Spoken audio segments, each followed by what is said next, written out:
Assalamualaikum warahmatullahi wabarakatuh.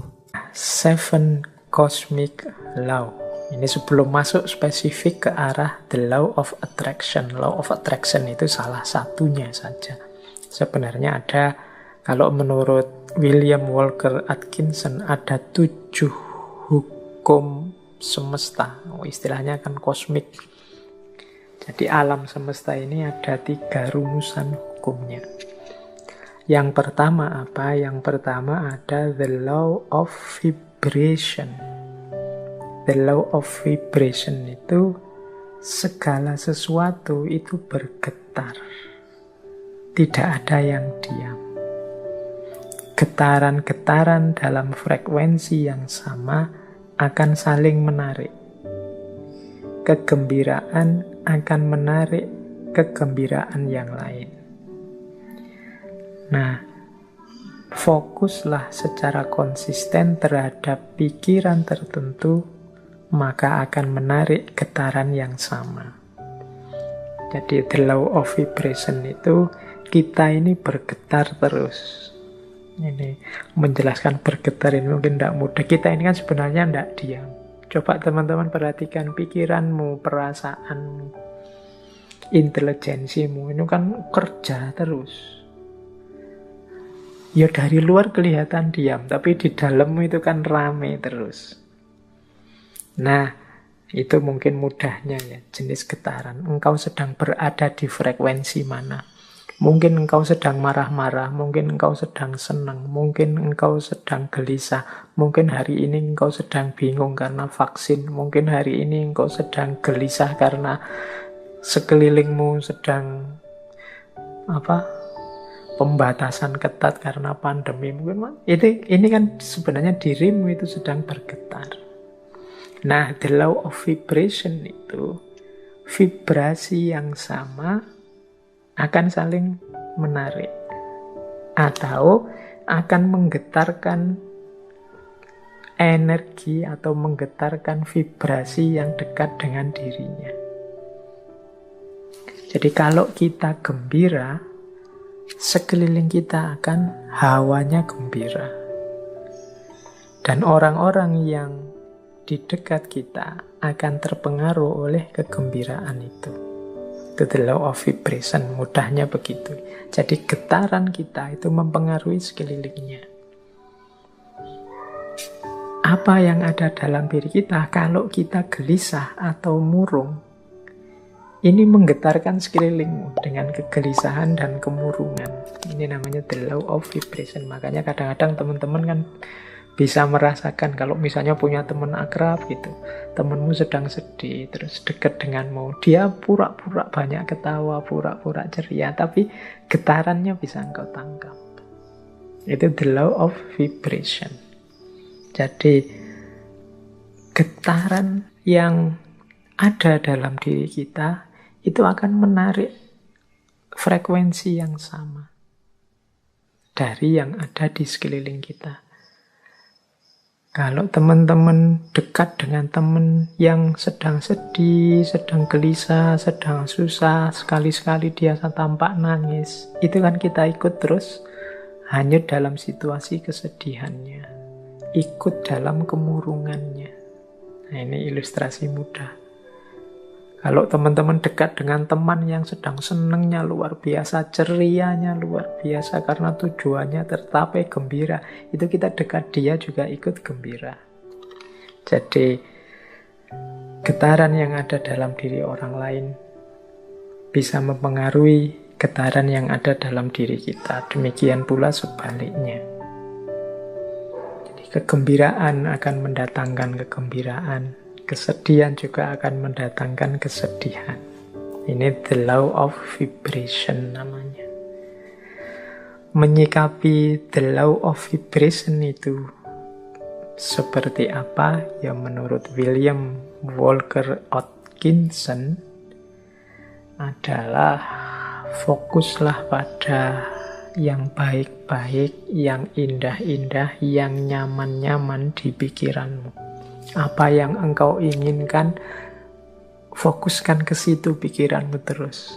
Jadi getaran kesuksesan, getaran cita-cita keberhasilan, getaran cita-cita kebahagiaan itu biar menyebar kemana-mana dan menarik itu ke dalam dirimu. Yaitu, ayo mikir yang positif-positif saja. Ayo menginginkan yang baik-baik saja. Ayo mengharapkan yang nyaman-nyaman saja, yang damai-damai saja. Loh, itu nanti itulah yang akan hadir karena tertarik oleh getaran keinginan kita, getaran yang ada dalam diri kita. Itu namanya the law of vibration. Itu hukum yang pertama. Jadi, carilah frekuensi yang bagus, getaran yang bagus dalam dirimu. Dan hidupkan itu biar mempengaruhi sekelilingmu. Yang pertama itu cosmic law, yang kedua the law of relativity.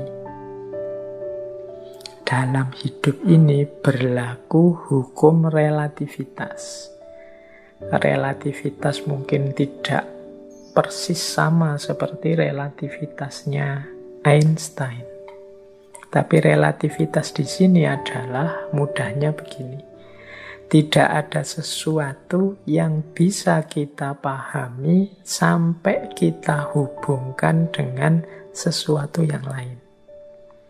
Apakah itu tentang sifat, nilai, kualitas, atau artinya sesuatu, dan lain sebagainya, itu kita akan susah memahami kalau kita tidak menghubungkannya dengan yang lain. Itu namanya the law of relativity. Ilustrasi mudahnya, misalnya sampean mau menilai saya, Pak Faiz itu wajahnya seperti itu masuk kategori ganteng apa jelek? Itu kan susah kamu jawab, mungkin ya sungkan barang, gak berani ngomong. Tapi mudahnya itu, kalian ngerti saya cakep apa jelek, itu kan ketika dibandingkan, dihubungkan dengan yang lain. Mungkin dengan wajahnya orang lain, kalau dihubungkan dengan yang lebih cakep, ya saya ndak ada apa-apanya. Tapi kalau kamu cari yang lebih drop, jauh lebih jelek, mungkin saya ya masuk kategori ganteng. Itu the law of relativity. Indonesia ini negara yang nyaman, maju, atau negara yang terbelakang, mundur? Itu jawabmu mesti susah, karena parameter bisa macam-macam orang bikin. Mudahnya apa? Relatif, relate-kan dengan sesuatu yang lain. Jadi jawabannya mestinya, kalau dihubungkan dengan negara ini kita masih terbelakang. Tapi kalau kita sambungkan dengan negara ini ya masih lumayan. Kita masih tergolong lebih maju. Itu namanya the law of relativity. Jadi ini hukum alam yang kedua. Nah, maksudnya apa William Walker ini menunjukkan the law of relativity? Ya, hendaknya kita ini selalu menghubungkan situasi yang kita alami dengan yang lebih buruk atau lebih kurang atau di bawah kita. Tujuannya apa? Biar kita bersyukur. Semua kegelisahan, ya mungkin tidak 100% lah, sebut saja 90% kegalauan, kegelisahan kita hari ini, itu muncul karena kita merelasikan diri dengan sesuatu yang lain, yang lebih tinggi, lebih bagus, lebih sukses, pokoknya lebih segalanya dari kita. Akhirnya kita tidak mampu untuk bersyukur. Mau bersyukur itu lebih berat karena kita melihat hidup kita ini serba kurang. Kita salah mencari relasi, menghubungkan diri kita dengan apa. Karena tiap hari mungkin engkau melihatnya artis siapa, atau melihatnya tokoh siapa, atau kiblatmu orang besar siapa, itu terus orang kaya siapa, itu terus orang sukses siapa, itu terus, sehingga ketika menengok dirimu yang lahir hanya pesimisme, underestimate, merasa betapa tidak berharganya dirimu dan lain sebagainya, akhirnya tidak bisa bersyukur. Nah, untuk bisa bersyukur, ingatlah the law of relativity tadi. Kalau engkau mau melihat yang lebih bawah darimu, masih banyak. Ada mahasiswa yang sumpek sekali karena semester akhir belum punya pacar misalnya. Dia lupa bahwa dia jadi mahasiswa itu aja sudah kelebihan yang luar biasa. Benchmarknya mungkin temennya. Benchmark itu tempat dia mengukur, tempat dia merelasikan diri, itu temennya yang sudah punya pacar. Tapi dia lupa, dalam dirinya ada banyak kelimpahan, ada banyak kelebihan. Dia sibuk hanya satu kekurangan ini. Ini biasanya karena salah merelasikan diri. Akhirnya susah bersyukur. Nah, itu hukum alam yang kedua. Law of relativity. Ayo, untuk banyak hal, ya enggak untuk semua hal ya. Untuk beberapa hal, law of relativity ini kita pakai ya untuk yang baik-baik, sholat, ibadah, untuk tekun belajar. Nah, kita ambil yang level tinggi biar kita semangat untuk meniru yang baik-baik. Tapi untuk hal-hal tertentu kita ambil standar yang lebih di bawah kita sehingga kita tidak lupa untuk bersyukur. Nah, yang ketiga, the law of cause and effect. Hukum sebab akibat. Kalau ini saya tidak perlu menjelaskan ya. Kalau dalam Islam ya ada famay ya'mal misqala dzarratin khairan yarah wa may ya'mal misqala dzarratin syarran yarah. Ada aksi, ada reaksi. Ada sebab, ada akibat. Maka menghadapi hukum yang semacam ini, marilah kita ciptakan dalam hidup ini sebab yang baik-baik saja. Sebab-sebab yang produktif, yang sukses, yang unggulan, sehingga kita mendapatkan akibat juga yang sukses, yang unggulan.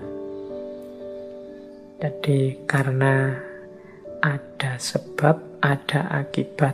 Kalau ingin akibat yang bagus, ya ciptakanlah sebab yang bagus. Ini hukum alam juga. Tidak mungkin dari kemalasan lahir keberhasilan misalnya, makanya jangan malas. Tidak mungkin dari kejahatan, keburukan lahir kebaikan. Tidak mungkin dari proses yang merusak lahir perbaikan. Nah, ini cause and effect. Ini hukum alam yang ketiga. Ada sebab, ada akibat. Apapun yang kita panen hari ini, itu adalah benih yang kita tanam sebelumnya. Yang keempat, the law of polarity. Law of polarity ini, segala sesuatu dalam hidup ini ada pasangannya. Ada panas, ada dingin, ada terang, ada gelap, ada atas bawah, ada baik buruk. Ini pasangan.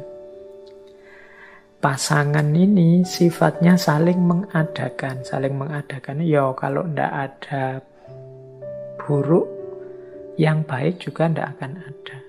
Adanya yang baik karena ada yang buruk. Ini namanya saling mengadakan. Kalau semua orang sama, semua baik, semua, ya dia tidak disebut baik, ya standar saja. Dia disebut baik karena ada yang buruk. Disebut terang karena ada situasi gelap. Disebut atas karena ada bawahnya. Bawah saja tidak ada atas, tidak mungkin. Atas saja tidak ada bawahnya, tidak mungkin. Jadi dia saling mengadakan, saling mendukung keberadaan masing-masing. Oke, jadi situasi the law of polarity ini membuat kita nanti tidak mudah melihat satu sisi saja dari sesuatu, tapi harusnya kita melihat secara lebih lengkap. Jadi Ada orang baik loh, terus kita puji, kita senengi total 100%. Dia dengan segala kebaikannya. Tiba-tiba dia melakukan sedikit atau satu keburukan. Runtuhlah kepercayaan kita yang darinya sangat cinta jadi sangat benci. Kita lupa bahwa namanya masih manusia, masih duniawi, itu pasti berpasangan. Ada baiknya, ada buruknya. Ya mungkin kadar dan ukurannya berbeda-beda, tapi pasti ada pasangan-pasangan ini. Kita sering tidak siap menerima situasi yang kebalikan dari kenikmatan, kenyamanan yang kita rasakan hari ini. Padahal itu ya berpasangan. Ada enak, ada tidak enak. Di balik kenikmatan, di sisi sana ada ketidaknikmatan. Itu selalu ada. Minggu depan insya Allah kita perdalam the law of polarity ini di falsafah hidup yin yang. Tapi the law of polarity ini juga salah satu dari 7 cosmic law. Salah satu hukum semesta. Baik, nanti kita lanjutkan kalau yang keempat ini ya. Yang kelima, the law of rhythm. The law of rhythm ini, hidup ini mengalami siklusnya masing-masing. Hidup ini ada perputarannya. Siang, malam, kelahiran, kematian, kemunculan, kepergian, dan lain sebagainya. Namanya rhythm, iramanya hidup. Nah, segalanya ada awalnya, ada akhirnya. Ini the law of rhythm. Beberapa kali saya ceritakan kan ada kisah sufi, seorang sufi yang punya jargon, ini pun akan berlalu. Mengalami apapun, apakah itu kesenangan, apakah itu kesedihan, pada saatnya juga akan berlalu. Seberat apapun, seperti apapun. Termasuk pandemi ini, dia ada awal kehadirannya, pasti nanti ada akhir kepergiannya. Itu the law of rhythm. Jadi kalau kita mengalami situasi apapun, sadarlah bahwa situasi ini akan berakhir. Yang sedang sedih, ingatlah kesedihanmu pada saatnya akan berganti kegembiraan. Yang sedang gembira, wong namanya kita hidup, pada saatnya juga akan ada masalah dan kegembiraan akan bertemu dengan kesedihan. Itu namanya the law of rhythm. Hidup ini ada siklusnya.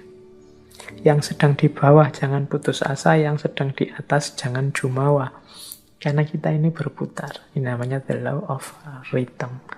Untuk the law of rhythm ini, insya Allah nanti minggu terakhir kita bahas dari perspektif filsafat Jawa. Cokro Manggilingan. Baik, kita lanjutkan. Yang keenam, the law of gestation. The law of gestation itu bunyinya begini. Segala sesuatu perlu waktu untuk terjadi. Tidak ada yang ujuk-ujuk sempurna. Tidak ada yang ujuk-ujuk utuh. Segala sesuatu dalam hidup ini butuh proses. Perlu waktu. Jadi makanya kita kalau ingin sukses juga perlu kesabaran. Menunggu momen, menunggu waktunya. Karena segala sesuatu ada waktunya. Ada waktu menanam, ada waktu memelihara, ada waktu memetik buahnya. Segalanya butuh proses. Tidak ada yang ujuk-ujuk setelah ditanam terus buahnya muncul. The law of gestation. Dan yang ketujuh, yang terakhir dari 7 cosmic law adalah the law of transmutation. Segala sesuatu berubah. Jadi segala sesuatu, karena hidup ini di dunia pastinya dinamis. Segalanya berubah. Ini banyak. Kalau kita belajar filsafatnya dulu, filsafat Yunani yang terkenal Heraklitus itu ya segalanya berubah, kecuali perubahan itu sendiri. Yang tidak berubah hanya perubahan. Nah, law of transmutation ini menyadarkan kita untuk menghadapi perubahan, merancang dan menyiapkan perubahan agar perubahan yang terjadi arahnya sesuai keinginan kita, membuat kita lebih baik, membuat kita lebih sukses, membuat kita lebih berhasil. Jangan biarkan perubahan liar tidak terkontrol. Baik, ini 7 cosmic laws. Ini alam semesta. Di level batinnya itu ada 7 mekanisme ini. Ini kalau menurut teorinya Walker Atkinson. Nah, ini pengantar untuk tadi kalau ada yang tanya, Pak, natural law tadi katanya law of attraction ini bagian dari natural law ya, karena kayak tadi unsur natural law yang law of vibration, kemudian law of cause and effect atau law of transmutation ini kan bisa mengimplikasikan law of attraction.